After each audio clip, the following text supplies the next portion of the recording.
T'es prêt pour un sujet que je sais que tu adores? Est-ce que c'est français cette phrase? Pas du tout. Je te lance sur ce superbe sujet. Lance-moi. Le développement personnel. Aïe, aïe, aïe. Aïe, aïe, aïe. Non mais j'avais envie de t'en parler, je sais que voilà. D'accord, non mais c'est un bon sujet, beaucoup de choses à dire. Tu pourras le définir déjà. Très bien. Je vais aller direct à ma question. Fais-tu un lien entre développement personnel et individualisme? Bah déjà, il faudrait définir les choses. Je vais te dire ce que je pense qu'est le développement personnel. On pourra définir ce qu'est l'individualisme et tu me diras si déjà c'est entre ces deux choses que tu fais un lien ou si c'est un autre concept. Pour moi, déjà, le développement personnel, c'est en gros une discipline, on va dire, de la psychologie, ou une application de la psychologie, peut-être c'est mieux de le dire comme ça, dont l'idée générale, c'est que on a des ressources en nous. Elles sont universelles, de la même manière qu'un humain a 2 pieds, 2 mains. Parfois, il en a 3, mais c'est une anomalie. Genre, son code génétique normal, c'est d'avoir 2 pieds, 2 mains. De la même manière, on a des éléments de personnalité qui appartiennent à une grille, et chaque personne est une combinaison de ces éléments qui appartiennent à cette grille. L'idée du développement personnel, c'est de développer ces pouvoirs qu'on a à l'intérieur de nous, apprendre à mobiliser ces dites ressources. Devenir la meilleure version de soi-même. C'est ça, bah, t'optimises littéralement tout ce que tu as à l'intérieur de toi. Ça, c'est le développement personnel. Et l'individualisme, c'est le fait de considérer que, on va dire, c'est pas forcément son intérêt, parce que je le différencie de l'égocentrisme et de l'égoïsme, mais l'individualisme, c'est en gros de vivre pour soi, finalement, et de plutôt favoriser son épanouissement que celui de la collectivité. C'est l'opposition au collectif. C'est l'opposition au collectif. Voilà. D'accord. En tout cas, c'est un système de pensée où tu vois à travers ton propre prisme. Et effectivement, tu es moins dans une recherche d'avancer ensemble, mais plutôt d'avancer toi personnellement. Ouais. Je dirais pas forcément, juste pour la précision, que tu penses à travers ton prisme, parce que tu peux voir les autres. C'est juste que tu t'en fous. Tu le prends pas en compte. Mais c'est différent de tu verrais vraiment que les choses à travers toi, auquel cas tu serais vraiment égoïste. Parce que tu peux être individualiste mais pas égoïste. Tu peux juste ne pas te soucier des autres, mais quand tu vois qu'il y a un problème, tu vas aider quelqu'un, mais juste, même pour qu'on te fasse pas chier, enfin peu importe la raison, tu vois, mais tu peux... Voilà, bref. Donc est-ce que c'est entre ces deux choses oui, c'est que entre tu fais ces un deux lien choses. Alors techniquement, moi je trouve que oui. Je trouve qu'il y a un lien entre les deux, il n'est pas forcément systématique et évident, et il est même très pernicieux. Je vais prendre un exemple comme dans la spiritualité, tu vois, il y a beaucoup de gens qui ont l'impression que s'ils sont spirituels, c'est des bonnes personnes. Et s'ils sont spirituels, ils sont forcément humanistes, altruistes, forcément connectés à la nature, ils ont toutes les bonnes vertus de l'univers. Sauf que la réalité, c'est que tu le constates dans beaucoup de mouvements spirituels, il y a des sectes, il y a des gourous, il y a des problèmes d'action très litigieuses, on peut penser à Bikram, le yoga Bikram, où le mec c'était un violeur et un mec super chelou. Dans le yoga Kundalini, il y a masse de gens qui font des trucs super bizarres, etc. On parle pas du nombre de sectes où à la base ça commence par un développement personnel. La scientologie, à la base, ils ont des bouquins de développement personnel. Ça dérive dans une secte très rapidement où on te fait payer des choses et on commence à t'embrigader dans un univers. Pour moi, la spiritualité a ce gros problème, c'est qu'elle a une volonté noble en apparence. Ouais, d'élévation. Voilà, mais une fois que les hommes s'en emparent, ça devient un truc glauque, parce qu'il y a des volontés de pouvoir, machin. Et ce qui est pernicieux, c'est là où je voulais en venir, c'est que les gens ne s'en rendent pas toujours compte.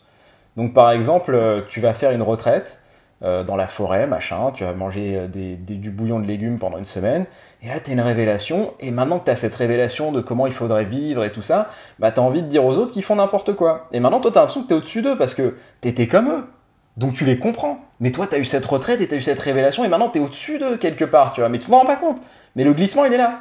Et maintenant, tu essayes de dire aux gens, ah non, mais t'es un peu teubé, machin, ou tu leur dis pas forcément, mais tu le sens, tu vois. C'est en mode, ah, lui, il a une vibration très basse, hein, je le sens. Bon, je dis rien, mais ça devient compliqué d'être avec des gens comme ça. Genre, tu finis par t'avoir un complexe d'être supérieur. Mais c'est marrant parce que pour moi, du coup, je vois le truc complètement différemment quand tu me le racontes comme ça. Parce que déjà, tu as parlé des sectes.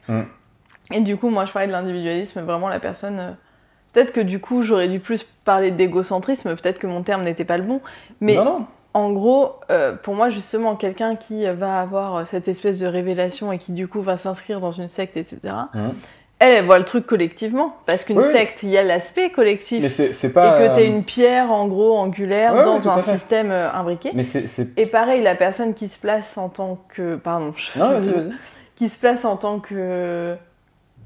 avec son complexe de supériorité comme un guide ou un professeur, enfin je sais pas comment il se place, mais en gros dans ce truc-là, de conseil en tout cas envers les autres. Pareil, il a la volonté d'emmener les autres avec lui. Ses intentions sont peut-être mauvaises, ou la réalité de ce qu'il dit est peut-être fausse, etc. Il y a peut-être beaucoup d'erreurs là-dedans, mais il y a quand même l'intention de pas y aller seul.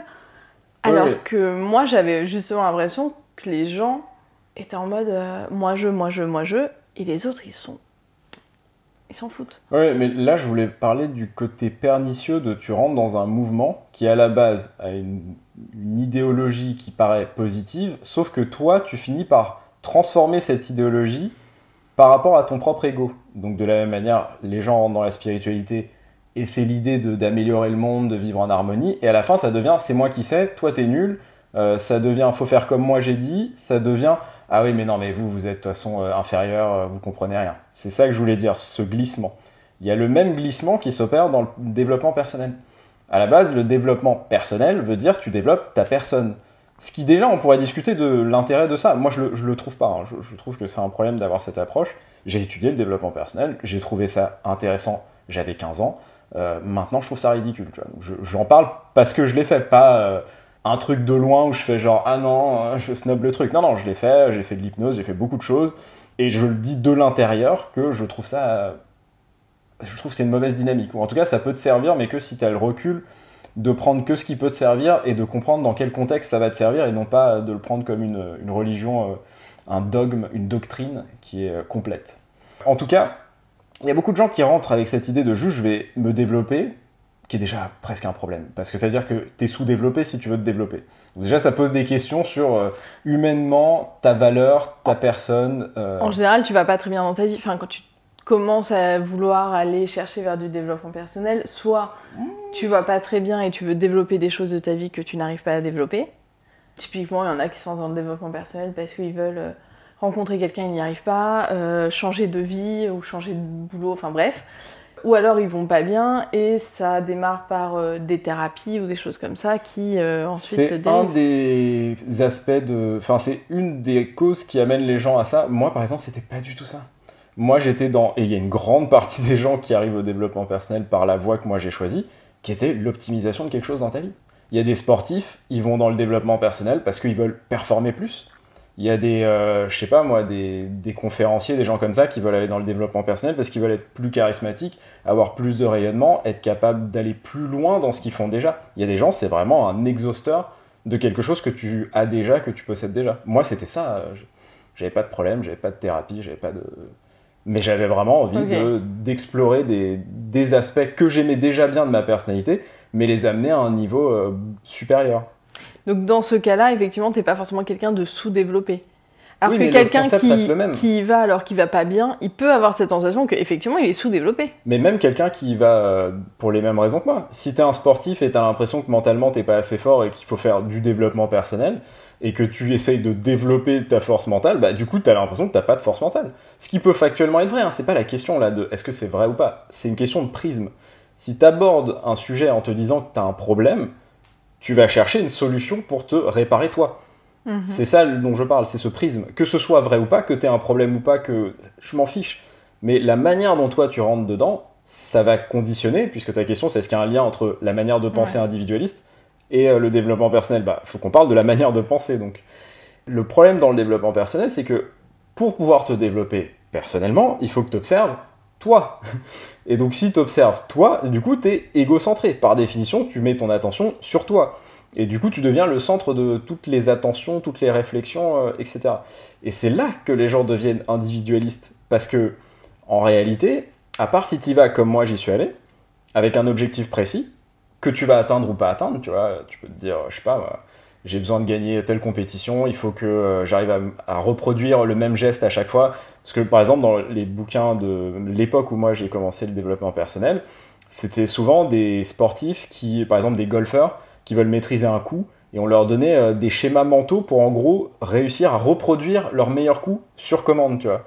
C'était être capable de te mettre dans l'état dans lequel tu te sens le plus productif. Donc, identifier ton état de productivité, essayer de comprendre comment tu arrives dans cet état, et ensuite mettre en place un système d'ancrage pour le redéclencher quand on a besoin, tu vois. C'était ça à la base le développement personnel. C'était pas des trucs genre my life goals, des trucs avec les gens qui font des mood boards de leur vie, tu sais, sur 15 ans. Ça, c'est venu après. À la base, c'était vraiment un truc très pratique de t'as une phobie, tu veux la perdre, faire une dissociation entre le truc qui génère de la peur et tes émotions, machin. C'était très fonctionnel et c'était justement très lié à juste optimiser tes états et comprendre ton fonctionnement. C'est pour ça que ça m'a intéressé. Si c'était ce que c'est maintenant, ça m'aurait pas intéressé.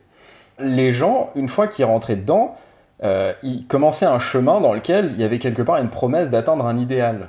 Il y avait cette idée que tu vas te développer, donc il y a une progression, et à un moment, tu seras développé.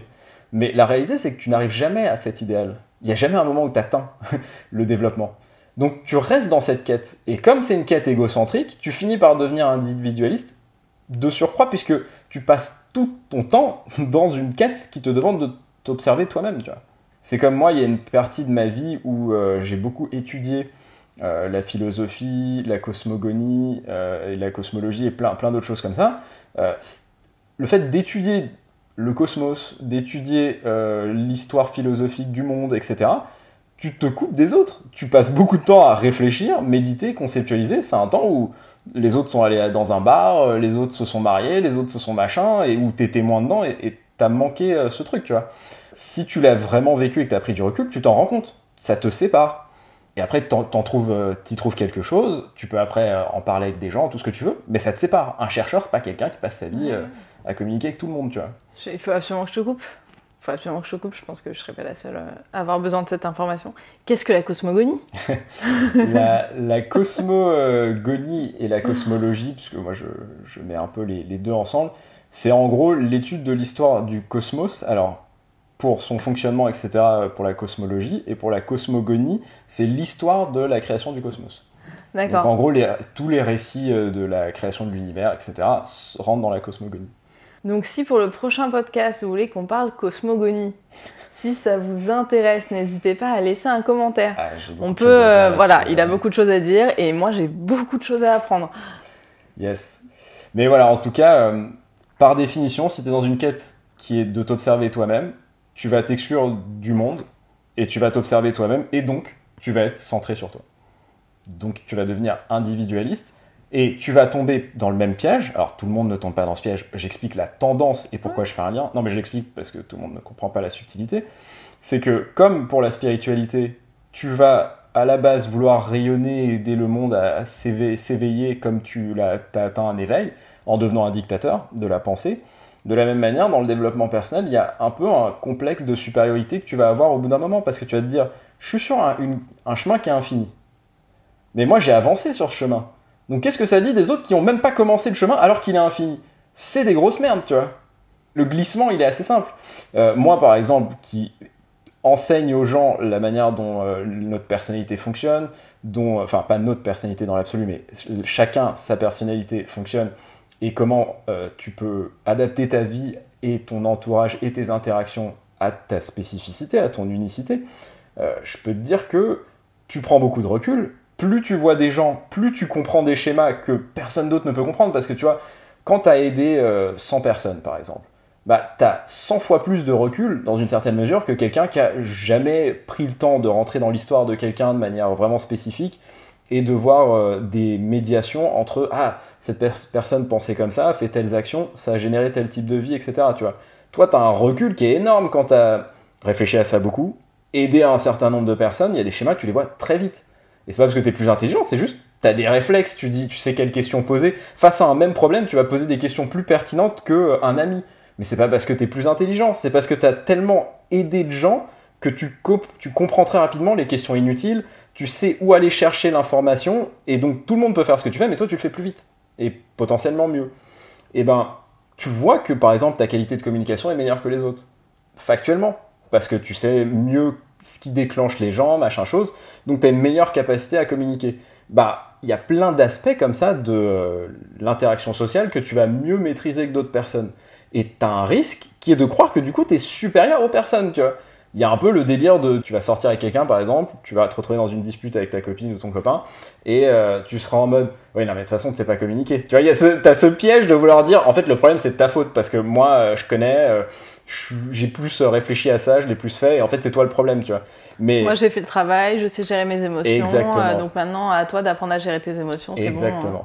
Quand t'as le recul, moi j'ai le recul, tu sais que c'est beaucoup plus complexe que ça, parce que, si tu te retrouves dans une dispute, c'est que t'as joué une partition dedans. Parce que si t'es, par exemple, face à quelqu'un d'hystérique, et ça arrive, hein, et je l'ai vécu, etc., en fait, normalement, tu restes calme. Parce que tu comprends que la personne est hystérique, qu'il n'y a pas d'intérêt à rentrer dans le truc, donc juste, tu te dis, ah bah désolé, je pense que ça fonctionne pas, et juste tu passes à autre chose. Mais si tu rentres dans l'hystérie d'une personne, c'est que toi aussi, t'es une partie prenante dans cette espèce de chaudron qui est en train de rentrer en ébullition, tu vois. Et du coup, tu peux pas dire que t'es supérieur à quelqu'un si t'es là à alimenter le même feu. Vous êtes deux. Et il y a beaucoup de gens avec le développement personnel qui tombent dans ce piège de penser que comme eux, ils sont sur un chemin qui est infini, mais ils ont déjà beaucoup plus avancé que d'autres gens qui ont rien fait, alors eux, ils sont à des années-lumière, et les autres ne comprennent pas, et eux, ils comprennent. Et donc, tu finis par être en opposition, si tu veux, avec le collectif. Je comprends. Je comprends, et en même temps, est-ce que l'objectif premier n'est pas l'inverse? Par exemple, quand je suis une personne qui ne va pas bien, qui ne gère pas mes émotions, qui part dans tous les sens, etc., ça crée des problèmes dans mes différents environnements, que ça peut être l'environnement familial ou l'environnement de travail, ou etc.